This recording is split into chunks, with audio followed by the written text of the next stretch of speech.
Varicose veins కి సరైన చికిత్స కోసం సంప్రదించండి ఎవిస్ హాస్పిటల్.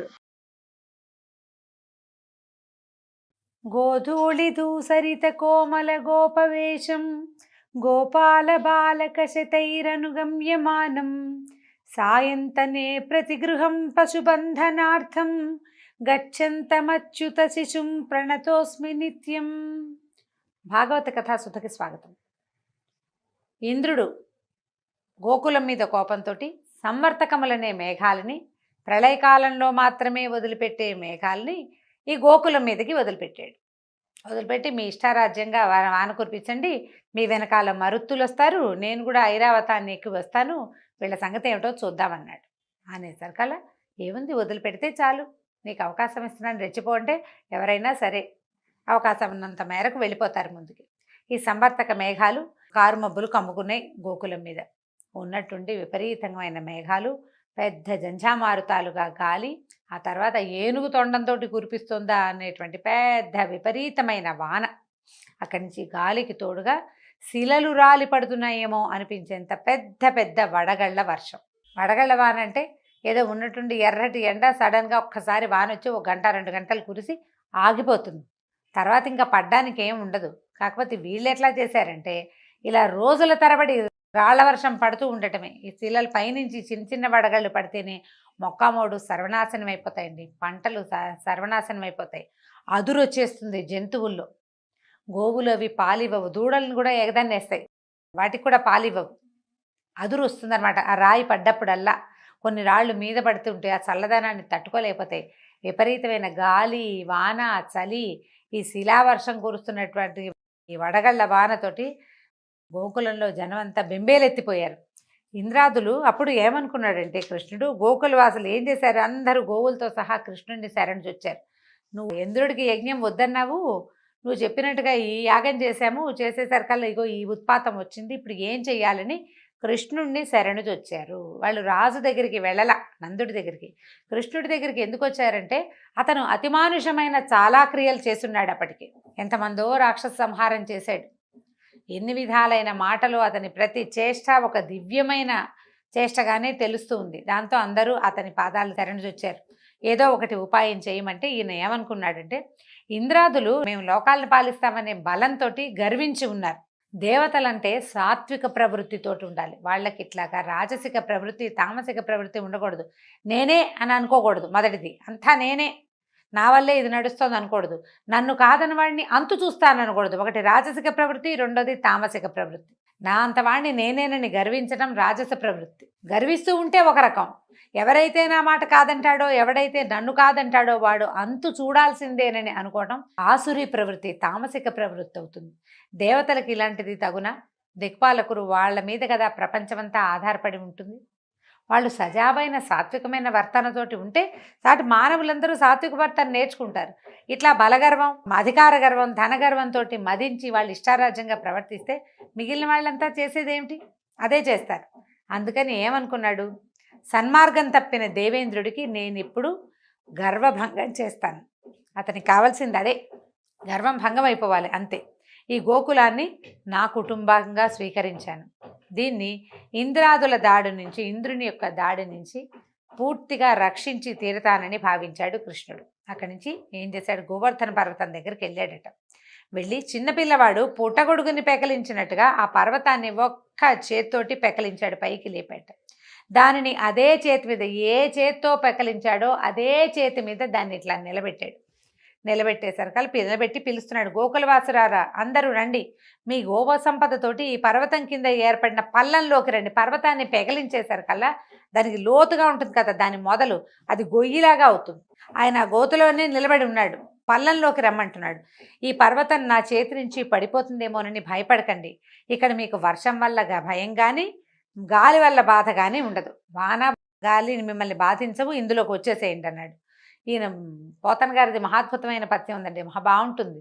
బాలుండి ఇతడు కొండ దొడ్డది మహాభారంబు సైరింపగా జాలండో అని భయపడద్దు. వీడు చిన్నపిల్లాడు, ఇంత పెద్ద కొండ, ఇంత భారాన్ని తను ఎత్తగలడా లేదా అనే సంశయం వద్దు. ఏదైనా పర్వాలేదు, మొత్తం జంతు సంచయంతో వచ్చి దీని కింద నుంచోండి, ఏం భయం లేదు, ప్రమోదంగా హాయిగా సంతోషంగా నుంచోండి అని చెప్పాడట. చెప్పేసరికల్లా గోకులవాసులంతా తమ పిల్ల జల్లాతోటి పశు సంపదతోటి పర్వతం కింద చేరిపోయారు. వాళ్ళకి ఆకలి బాధ లేదు, చలి బాధ లేదు. రోజులు గడుస్తున్నాయి. వర్షము, గాలి, వడగళ్ళు ఆగలేదు. గోకులవాసులకి కించిత్తైనా బాధ లేదు. గోకులం ఒక చిన్న ఊరు. ఈ పర్వతం బహుదొడ్డది. అంత పెద్ద పర్వతం కింద ఆగా వెచ్చగా సుఖంగా హాయిగా నెగ్గళ్ళు వేసుకుని కూర్చున్నంత సుఖంగా ఉన్నారు.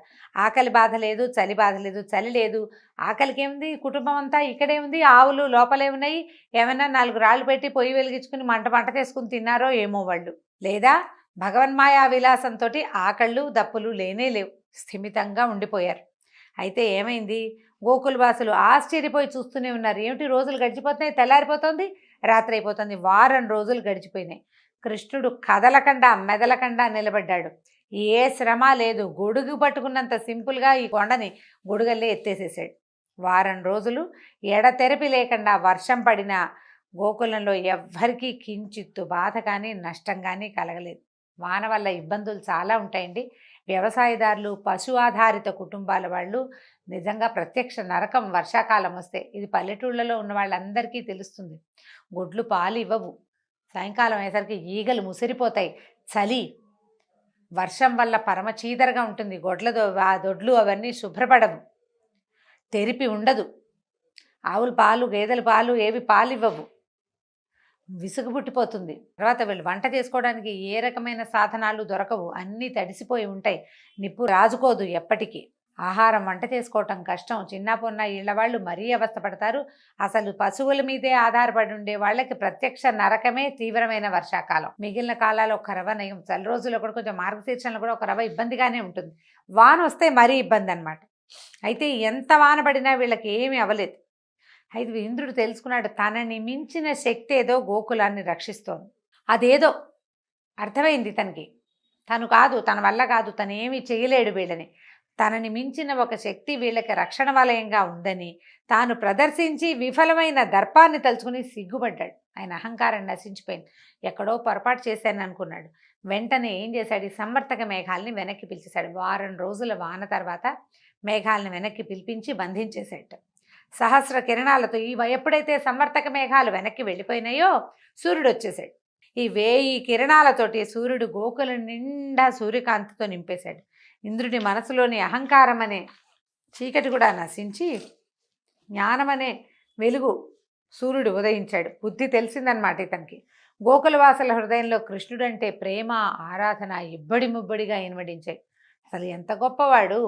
ఏదో విశేషంగా ఏమిటో చేయటం కాదు, ఒక కొండని ఎత్తి వారం రోజుల పాటు అరిచేతి మీద ఆపి ఇన్ని వందల మంది ప్రాణాలు, ఇన్ని వేల జంతువులు, వేల పశువులు, వాటి ప్రాణాలని రక్షించి ఇంత అమోఘమైన క్రియ చేసిన కృష్ణుడి పట్ల మొత్తం గోపాలులు అందరికీ విపరీతమైన ఆపేక్ష ఏర్పడిందట. కృష్ణుడు ఏమన్నాడంటే, వాన తగ్గిపోయాక పర్వతాన్ని దింపేశాడు. వీళ్ళని ఏం చేశాడు, అందరినీ ఇంటికి వెళ్ళిపోండి, ఇళ్ళకి వెళ్ళిపోండి, గోకులానికి తిరిగి వెళ్ళమని పంపించేశాడు. అందరూ కృష్ణుడి ఆయన చేసిన లీలలన్నింటినీ పాటలుగా పాడుకుంటూ వెళ్ళిపోయారు. ఈ నందనందనుడు ఏం చేశాడు, కృష్ణమూర్తి ఇక పర్వతాన్ని యథాప్రకారంగా నిలబెట్టాడు. ఎక్కడ ఉండాలో అక్కడ పెట్టాడు. అహంకారం నశించిన ఇంద్రుడికి కృష్ణుడు ఎవరో తెలిసొచ్చిందట. కృష్ణుడు ఒంటరిగా ఉండగా ఏం చేశాడంటే, తన శిరస్సు ఆయన పాదాల మీద ఉంచి సాష్టాంగ దండ నమస్కారం చేసి లేచి చేతులు జోడించాడు.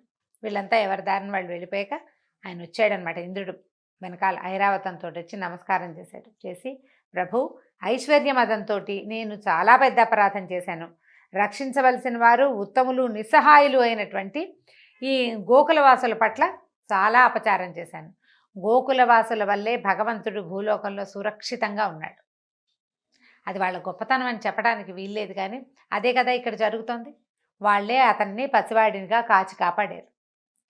వాళ్ళని మిగిలిన దేవతలంతా ఎంత గౌరవించాలి, ఎంత ఉద్ధరించాలి.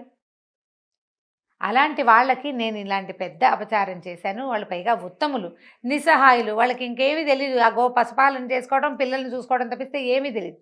భగవత్ సహాయంగానే ఉన్నాడు, భగవంతుడే వాళ్ళకి సహాయకంగా ఉన్నాడు. కానీ లేకపోతే వాళ్ళకి ఇంకో సహాయం ఏముంది, రాజు సహాయాలు అవి వాళ్ళకి ఏం లేవు కదా. నీ మహిమను తెలుసుకోలేకపోయాను, దురహంకారంతో ప్రవర్తించాను, నన్ను మన్నించు.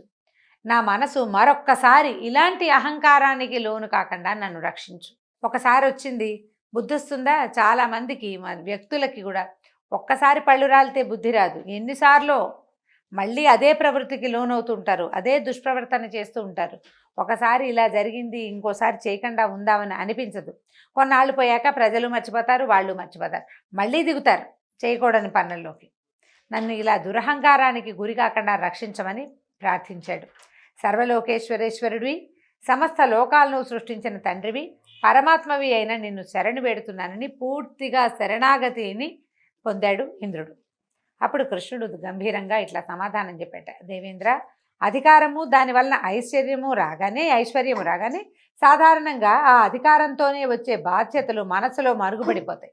ఈ ఒక అధికారం వల్ల ఏమొస్తుందండి, బాధ్యత వస్తుంది కదా, పవర్తో పాటు రెస్పాన్సిబిలిటీ అనేది ఒకటి ఉంటుంది. పవర్ వచ్చేసరికల్లా ఇది పక్కకి వెళ్ళిపోతుంది, ప్రతిదీ సాధించేయగలం ఈ పవర్ తోటి. అందుకని మనం పవర్ని, ఈ శక్తిని, ఈ అధికారాన్ని, ఈ బలాన్ని అన్ని చోట్ల ప్రయోగిస్తాం. కానీ ఈ అధికారం వల్ల, ఈ శక్తి వల్ల, ఈ బలం వల్ల మనం ఏ బాధ్యతలను నెరవేర్చడానికి ఈ స్థానంలోకి వచ్చామో అది మర్చిపోతాం. ఇది లోక సహజంగా మానవ సహజమైన ప్రవృత్తి అండి. చాలామంది పిల్లలు పెద్దవాళ్ళు అవుతారు, బాగా చదువుకుంటారు, చక్కగా పెద్ద పెద్ద ఉద్యోగాలు చేస్తారు. దేనివల్ల తమలు పుట్టామో, దేనివల్ల పెరిగామో, దేనివల్ల చదువుకున్నామో, దేనివల్ల ఇవాళ మనం పెద్ద స్థానంలో ఉన్నామో ఆ మొదలుని మర్చిపోతారు.